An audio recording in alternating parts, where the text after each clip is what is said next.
Bonsoir à tous, soyez les bienvenus dans Euronews Soir. Voici tout de suite les titres de ce lundi. Les socialistes en tête, la droite en hausse, l'extrême droite, troisième force politique. Tels sont les principaux enseignements des législatives en Espagne. Le socialiste Pedro Sánchez a promis de parvenir à former un gouvernement. Mais avec qui? Toutes les explications dans un instant. À la une également, le renvoi de djihadistes étrangers par la Turquie dans leur pays d'origine. 3 l'ont été ce lundi, d'autres le seront bientôt. Parmi eux figurent des Français. On fera le point dans ce journal avec notre journaliste Laurence Alexandrovitch. À suivre également notre reportage au Chili, alors que le président Piñera annonce des modifications de la Constitution pour tenter de calmer la contestation. Zoom ce soir sur les difficultés rencontrées par de nombreux étudiants chiliens qui croulent sous les dettes. Et puis nous partirons dans l'extraordinaire univers d'Yves Saint-Laurent qui fait l'objet d'une exposition au musée des tissus à Lyon. Un triple hommage à son génie, à ses textiles qui ont étoffé ses plus célèbres collections et à un savoir-faire français. En Espagne, plus les élections passent, plus grande encore est l'impasse. Les électeurs sont retournés aux urnes hier pour la 4e fois en 4 ans. Et comme lors du dernier scrutin en avril dernier, ce sont les socialistes menés par Pedro Sánchez qui se sont placés en tête, mais sans atteindre la majorité absolue. Ils obtiennent 120 sièges, soit 3 de moins que lors du précédent scrutin. Le Parti populaire arrive second avec 88 sièges et regagne du terrain. Mais le grand gagnant de cette soirée, c'est sans doute lui, Santiago Abascal, leader du parti d'extrême droite Vox, qui s'arroge la 3e place en doublant son score. C'est en revanche la déconfiture pour le parti anti-austérité Podemos, comme vous pouvez le voir sur ce graphique, qui perd 7 sièges, et surtout pour le parti centriste Ciudadanos, qui s'effondre en passant de 57 à 10 sièges seulement. À noter enfin le score des indépendantistes catalans qui remportent un siège supplémentaire.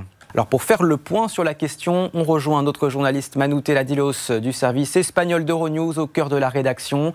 Bonsoir Manu, vous avez suivi toute la soirée électorale hier. Dans ce paysage politique fragmenté, qui pour former une majorité avec Pedro Sánchez? Buenas noches Guillaume, bonsoir. Bon, l'horloge tourne, les gens sont fatigués et il faut trouver une solution. Et même si cette fois sur les papiers c'est plus compliqué qu'en comparaison avec les élections d'avril, on envisage plusieurs solutions. On parle des accords avec peut-être 5-6 partis, toujours avec Pedro Sánchez, le leader socialiste, comme l'homme à être investi comme président. Mais on parle aussi d'un truc, d'une option à laquelle c'était impossible de penser, c'est une espèce d'accord des partis socialistes et les partis populaires. On ne va pas parler d'une coalition parce que les coûts politiques pour les deux, ça sera impensable, mais on parle d'un sort d'accord au moins pour l'investiture qui permettrait éventuellement à Pedro Sánchez de devenir président de l'Espagne. Et puis, à partir de ce moment-là, on verra comment il gère les choses, mais au moins comme ça, on finira avec ces blocages et on pourra avoir un gouvernement en Espagne. Et alors l'autre fait politique majeur de ce scrutin, c'est la hausse spectaculaire de Vox, qui a atteint un score inédit depuis le retour de la démocratie en Espagne. Qu'est-ce qui a séduit les électeurs ? Les voix des Vox viennent de 2 sujets principalement, mais on peut voir ça aussi sur un plan physique de l'Espagne. On parle de la Catalogne et de l'immigration. On voit par exemple qu'ils ont eu pas mal de votes dans les villes dortoirs de Madrid, surtout le sud, où il y a pas mal de populations ouvrières. Et c'est là on parle d'une région comme Madrid où il n'y a pas d'identité nationaliste, sinon que tout se voit sur une clé plutôt nationale de l'Espagne. Et c'est sur ces parties de la population que les indépendantistes ont pu avoir un effet, et c'est ça qui a pu amener les gens à voter Vox. Et si on parle de l'immigration, on peut voir les sud-est de l'Espagne, on peut voir Murcia où ils ont gagné, et aussi quelques points de l'Andalousie où il y a plein d'immigration. Et on ne parle pas que des migrants qui arrivent en bateau, mais des migrants qui sont déjà sur place et qui travaillent, qui sont bien présents, qui travaillent surtout dans l'agriculture et dans pas mal des cas, ils les font sans papier, dans pas mal des cas, ils les font d'une façon illégale. Retour en France où le chef de l'État français Emmanuel Macron a présidé la traditionnelle cérémonie de commémoration de l'armistice sous un ciel pluvieux en ce 11 novembre. Et à cette occasion, le président français s'est rendu ensuite dans le 15e arrondissement de Paris pour inaugurer un monument en hommage aux 549 militaires morts pour la France depuis 1963 au cours d'opérations extérieures. Récit de cette journée signé Raphaël Vivant. Plus d'un siècle après la fin de la Grande Guerre, le monde se souvient et rend hommage aux millions de soldats tombés lors de ce conflit. Comme le veut la tradition, le président français Emmanuel Macron a été escorté par la garde républicaine jusqu'à l'Arc de Triomphe, où il a ravivé la flamme du soldat inconnu. Depuis 1920, ce tombeau symbolise tous les hommes et les femmes morts au combat pour la France. Les Britanniques ont observé 2 minutes de silence à 11 heures précises, heure à laquelle a été signé l'armistice entre les Alliés et l'armée allemande 101 ans plus tôt. Le Premier ministre Boris Johnson était à Wolverhampton où il a rendu hommage à plusieurs vétérans. Le chef de l'opposition Jeremy Corbyn s'est pour sa part recueilli à Ilsington, au nord de Londres. En Australie, près de 3000 personnes étaient réunies au mémorial de la guerre de Canberra. Le gouverneur général David Hurley a rendu hommage à tous les soldats australiens morts lors de la Grande Guerre ou dans tout autre conflit. Dans le reste de l'actualité, la Turquie annonce le renvoi ce lundi de 3 djihadistes, un Américain, un Allemand et un Danois dans leur pays d'origine. D'autres expulsions doivent suivre. Le prochain renvoi concerne des Français notamment. Les explications de Laurence Alexandrovitch. 11 Français exactement vont revenir cette semaine, mais ce n'est pas nouveau. Des djihadistes et leurs familles sont régulièrement renvoyés vers l'Hexagone depuis la Turquie, secrètement, la plupart du temps selon les termes d'un accord négocié en 2014 par le précédent gouvernement français. Le protocole Cazeneuve, c'est comme ça qu'il s'appelle, prévoit l'arrestation des djihadistes à leur descente d'avion. Sophia Kohler, vous êtes spécialiste des questions de terrorisme à l'Institut allemand de politique étrangère à Berlin. Quel est le risque pour les pays européens de voir revenir ces djihadistes? Moi, je pense qu'à long terme, le risque de sécurité est beaucoup plus élevé si on laisse ces individus, les femmes, les hommes, mais aussi les enfants, dans cette région. Comment est-ce qu'on peut savoir les crimes qu'ils ont commis? C'est toujours difficile d'accéder à des preuves. Par contre, il existe encore des preuves, par exemple, sur les social media, des gens qui ont posté des vidéos, par exemple. Il y a aussi des Yazidis, par exemple, qui ont démontré un crime qui s'était commis. Et de l'autre côté, maintenant, en Europe, il y a un nouveau système où les 28 États membres vont pouvoir échanger des informations sur des cas. Comment est-ce qu'on peut déradicaliser ces gens? On parle surtout de désengagement, par exemple. Donc, il faut vraiment regarder pourquoi cette personne a-t-elle rejoint une groupe extrémiste. Il y a plusieurs points très importants, je pense, sur la question des revenants. C'est important de montrer la confiance, qu'on est vraiment là à les aider.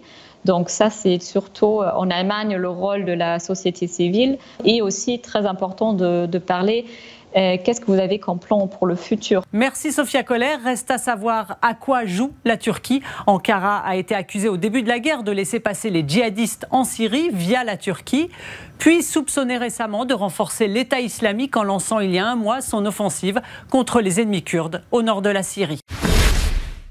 Partons au Chili où le gouvernement fait face à une contestation d'ampleur. Le président Sébastien Piñera a accédé à l'une des principales revendications des manifestants en ouvrant la voie à une nouvelle constitution pour mieux définir entre autres les droits de la personne et les obligations de l'État.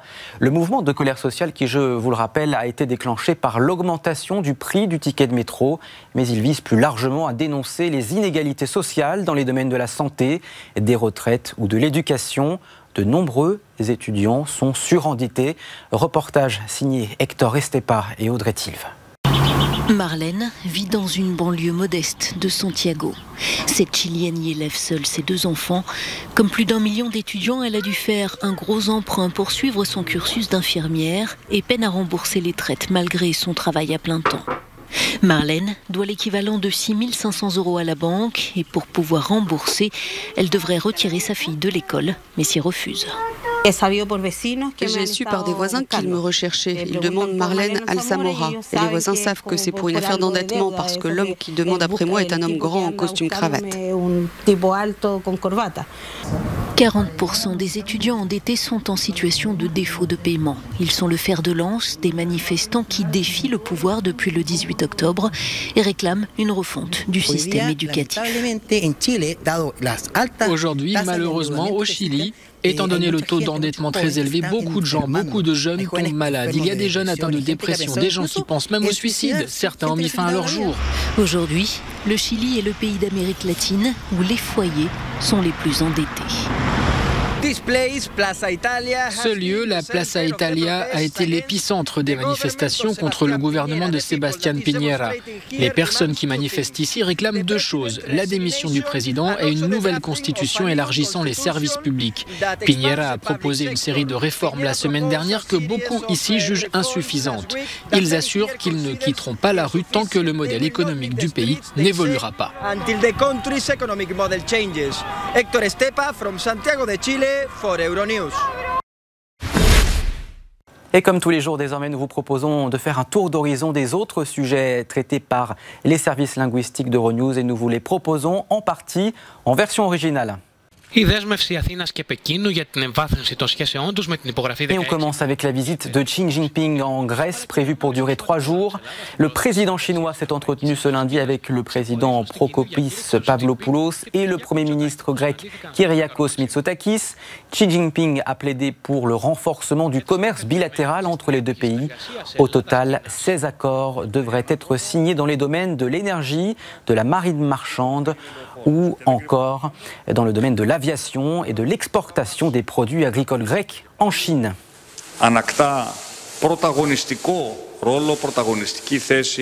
In Österreich hat ÖVP-Chef und Ex-Bundeskanzler Sebastian Kurz die Grünen zur Koalition. Ce sont des négociations délicates qui démarrent en Autriche entre l'ancien chancelier Sebastian Kurz et les Verts, comme le rapporte l'équipe allemande d'Euronews. Après l'effondrement de sa précédente coalition avec l'extrême droite, le leader conservateur a dû se tourner vers l'autre grand vainqueur du scrutin, les Verts, qui ont obtenu leur meilleur score. Mais Sebastian Kurz a tout de même reconnu que ces négociations seraient très compliquées en raison des fortes divergences entre les programmes des deux partis. Trotzdem wolle man versuchen, eine Regierung zu bilden. C'est un historien renommé, expert de Napoléon Bonaparte, qui a reçu la Légion d'honneur de la France en 2003. Mais le CV très fourni d'Oleg Sokolov comporte désormais une rubrique intitulée Crime. L'éminent professeur d'histoire russe a avoué le meurtre de sa compagne. Il aurait démembré le corps de cette jeune femme de 24 ans qui fut son étudiante. Un crime sordide qui a suscité le débat sur les violences conjugales en Russie.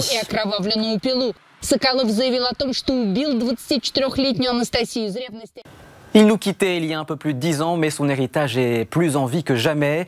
Le couturier Yves Saint Laurent est au cœur d'une exposition au musée des tissus de Lyon, la capitale de la soie. Et c'est loin d'être un hasard, vous le verrez. Visite guidée avec Julien Pavy. Le musée des tissus de Lyon rend hommage à l'un des grands couturiers du XXe siècle, Yves Saint Laurent. Entre les croquis et les robes de soirée conçues des mains du maître français, cette exposition s'intéresse tout particulièrement à la collaboration entre Yves Saint Laurent et les prestigieuses maisons de soirée lyonnaises. Ce qui est très étonnant, c'est que lorsqu'il a 17 ans, 18 ans, et qu'il est dans sa chambre à Oran et qu'il confectionne ses petites poupées, ses paper dolls, eh bien, il a déjà l'idée, en fait, dans sa future maison de couture qu'il imagine, de commander des tissus aux Lyonnais. Alors, comment il les connaît, ces tissus? En fait, à Oran, il reçoit régulièrement, de par sa mère, en fait, les magazines comme Vogue, qui montrent les publicités des fournisseurs lyonnais. Réputé pour ses robes du soir, Yves Saint Laurent aimait les étoffes soyeuses et lumineuses.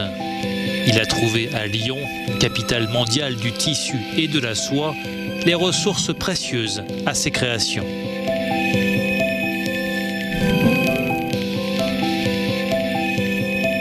C'est la fin de cette édition. Merci d'avoir été avec nous sur Euronews. L'info continue tout de suite sur notre chaîne et sur les réseaux sociaux. Très belle soirée à vous et à demain.